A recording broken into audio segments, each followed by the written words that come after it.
aí, 3 princípios são muito importantes das metodologias ativas. O primeiro, o protagonismo do aluno. Então, eu sempre penso em situações em que ele vai ter que discutir, que ele vai ter que construir, que ele vai ter que reelaborar, que ele vai ter que ser o protagonista, apresentar a sua produção no final daquela atividade. O que mais? Colaboração. Colaboração muito parecido com cooperação. Quando eu faço a minha parte e entrego, eu estou cooperando. Quando eu participo de todas as fases do processo, quando eu discuto, quando eu estou junto com os meus colegas no processo, eu estou colaborando. Então, tem uma grande diferença entre cooperar e colaborar. Outro princípio aí das metodologias ativas é o quê? Ação, reflexão. Tudo que eu faço, eu penso sobre o que eu fiz, qual seria a melhor forma de fazer e se o resultado foi de fato positivo ou não. Então, ação e reflexão também deve estar envolvida nos seus modelos, tá? E aí, o que é a sala de aula invertida? Quando que surgiu? Quando que começou? Tá? Então, vou passar exatamente aqui para esse slide, tá? Para falar sobre os 2 teóricos que ajudaram, né, a difundir esse modelo, a criar esse modelo. Então, foi o John Bergman e o Aaron Sams, que são 2 professores de química nos Estados Unidos. E aí, o que eles começaram a observar? Química não é uma matéria, assim, tão fácil, né? Então, precisamos aí de uma atenção maior para com esse conteúdo, tá? Eles começaram a observar que os alunos, quando faltavam as aulas de química, eles tinham muita dificuldade em acompanhar a aula seguinte. Isso acontece só lá, gente? Não. Acontece aqui também, né? Quando os alunos, às vezes, faltam nossa aula, nosso conteúdo, eles têm dificuldade em acompanhar a aula seguinte. Então, como solucionar este problema? Eles pensaram numa estratégia que nós já usamos, que são os slides, tá? Mas eles agregaram um recurso a mais ao slide. Então, bem aqui, ó, no botão apresentação de slides, no botão chamado gravar narração, eu tenho, né, a opção de gravar o áudio por detrás do slide e fazer o que nós chamamos de PowerPoint narrado.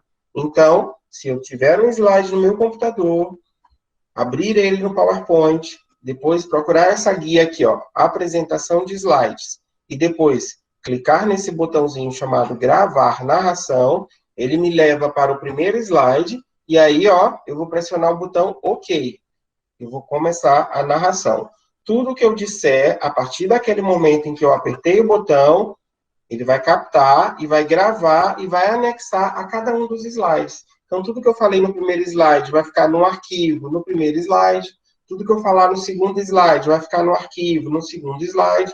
E assim por diante. Então, eu posso criar um PowerPoint narrado e enviar para o aluno.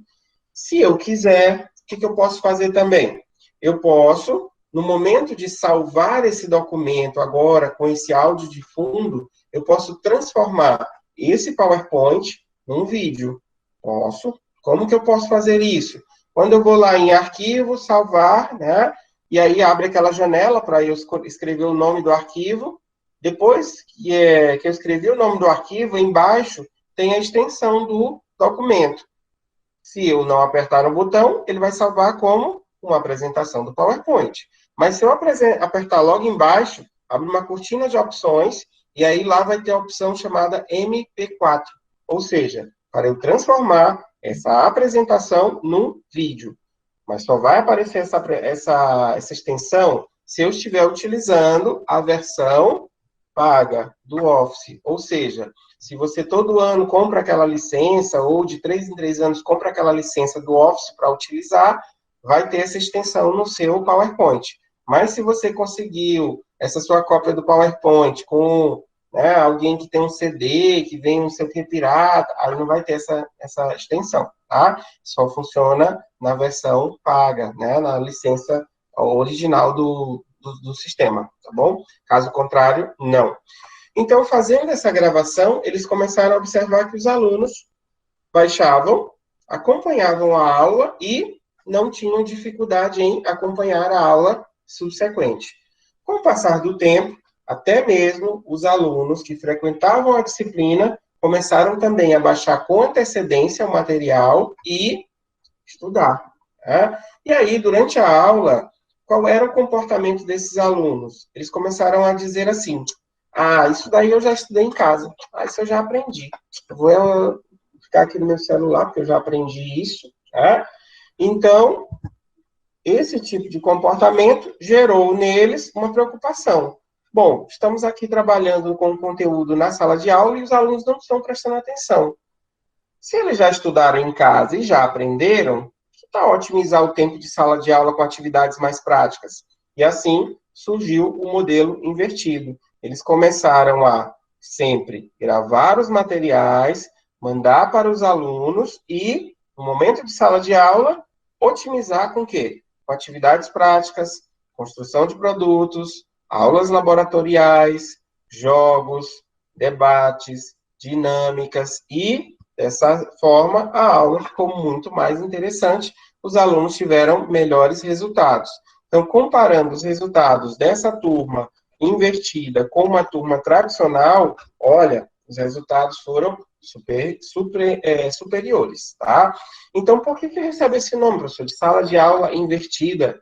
Se você traduzir flipped classroom, alguns tradutores vão dizer assim, que é a sala de aula virada, né? Também tem esse conceito aí. Então, por que recebe esse nome? O que basicamente é feito dentro da sala de aula, buscar teoria, construir conhecimento, agora é executado onde? Em casa. E o que tradicionalmente é feito em casa, tarefas, exercícios, trabalhos, agora é realizado onde? Na sala de aula. Opa, se eu estou na minha casa resolvendo um exercício, eu tive uma dúvida, acabou. Preciso esperar o professor na próxima aula para tirar a dúvida, né?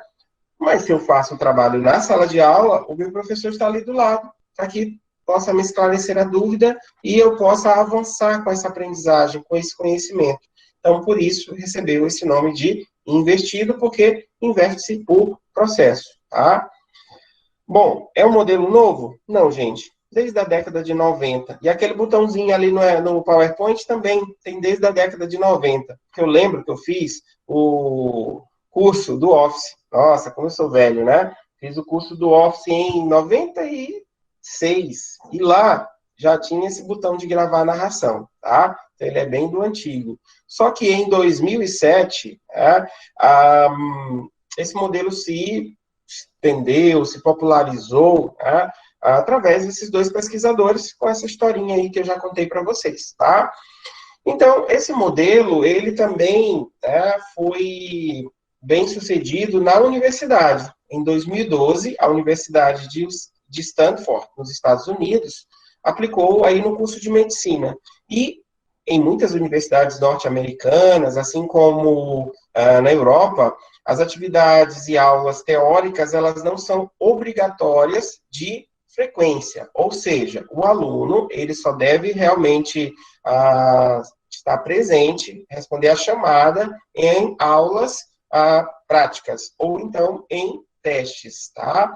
Então, com esse modelo, eles conseguiram, né, que os alunos participassem mais das aulas, pulando de 30% para 80% a frequência e a participação naquelas aulas que eram ditas teóricas, que eles não precisavam, né, obrigatoriamente frequentar. Tem quem quer. Né? Então, dessa maneira, as instituições já faziam avaliação. Eles olham ali aquela sala, está vazia, opa, aquele professor não está agradando, aquele professor não está atraindo a atenção dos alunos. Já, se aquele aluno é uma aula teórica, ele não é obrigado a vir e está vindo, é porque ele está muito interessado, né? Então, a estratégia que o professor está adotando deve ser interessante, tá? Então, quais os motivos que levam os professores a adotarem a aula invertida? Então, a primeira razão é que, depois de expor a matéria, temos aí, ó, pouco tempo para prática. Então, é uma das razões aí, tá? A segunda é que, ao expor para o grupo, turma, há alunos que não conseguem acompanhar. Uma outra razão. E a terceira razão é que o conteúdo que se repete em cada disciplina pode ser gravado e disponibilizado aos alunos, ficando muito mais tempo para a parte prática. Então, eu já adotei esse modelo em algumas instituições, né, em alguns momentos, e também na UFMA já fiz esse modelo e deu certo, tá? Mas ele não pode ser assim. No primeiro dia de aula eu vou fazer sala de aula invertida. Não, né, não vai dar certo. Eu tenho que, de fato, fazer isso lá na segunda unidade, quando eu já conheço a turma, quando eu já sei aí das, né, limitações e das potencialidades, porque aí eu sei que, de fato, será melhor para os alunos, tá? Então, quando eu quiser fazer um modelo destes, eu tenho que pensar em 3 momentos. Antes da aula, durante a aula e depois da aula. O que eu devo fazer antes da aula? Eu devo, como professor, preparar os materiais para que os meus alunos consumam todo aquele material de maneira com que eles formem, né, um conceito bem próprio e bem concreto na sua mente, para que durante a aula ele possa aplicar em situações práticas que você vai criar. Então, podem ser cases para resolver, podem ser jogos para dinamizar, podem ser debates, podem ser quizzes que vocês podem montar aí utilizando os aplicativos como Kahoot, Quizzes, Socrative, né? Então podem ser quizzes. O que mais? Depois da aula, o que eu faço? Mando aí uma atividade, né, para o aluno fazer, e essa atividade ela tem um maior nível de complexidade, já que ele estudou em casa, praticou na sala de aula, agora em casa, novamente, ele já vai ter capacidade de fazer uma construção ainda mais elevada, visto que ele já teve muito contato com o conteúdo. Alguns podem estar dizendo, mas eu já faço sala de aula invertida porque eu deixo o material na Xerox para os alunos copiarem. Não, gente, isso não é sala de aula invertida. Isso é apenas disponibilizar referências para eles copiarem, tá? Então, eu preciso, de fato, preparar o material, né? É como se eu estivesse aqui, deixando aqui mais fácil de ser mastigado. Porque ele vai estar sozinho em casa. Ele não vai estar com o seu apoio. Então, você precisa, de fato, preparar. Gravar as videoaulas, gravar o material, selecionar um texto que seja, de fato, entendível, ver as palavras que são mais complexas e criar um glossário. Então, facilitar o processo para que ele, de fato, possa consumir. Né? Caso contrário, não vai dar certo. Tá? Então, fazendo uma analogia entre os dois modelos, a aula tradicional e a aula invertida, o que eu teria? Tá? Então, na aula tradicional, o aluno lê a matéria, tá? Na aula invertida, o aluno assiste aos módulos interativos e também pode ter aí alguns momentos de leitura, tá? Durante a aula, como é que acontece? O aluno assiste a uma apresentação, no modelo tradicional. No modelo invertido, o aluno aplica os conceitos e aí ele tem o seu professor ao lado para dar o feedback, para esclarecer as dúvidas, para facilitar o processo de resolução dos vários problemas que serão colocados. Na tradicional, depois da aula, o aluno faz a lição, o dever, a tarefa.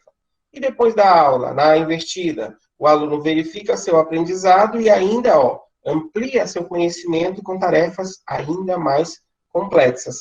Visto que ele já construiu muito, ele terá condições de fazer essa atividade que é um pouquinho mais complexa.